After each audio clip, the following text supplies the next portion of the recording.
6வது கொஸ்டின் 7வது கொஸ்டின் 6 முடிச்சவங்க 7 போயிடலாம். அதுதான் 2 கொஸ்டின் எழுதி போட்டேன். இப்போ இதுக்கு சொல்யூஷன்.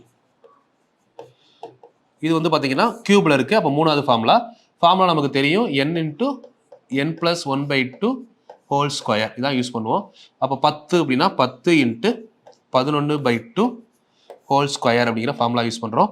2வது இப்போ கேன்சல் பண்ணிங்கன்னா 5 5 2 10 5 × 11 எவ்வளோ 55 ஸ்கொயர். நம்ம ஆல்ரெடி ஸ்கொயருக்கு ஒரு ஷார்ட்கட் சொன்னேன், ஞாபகம் இருக்கா?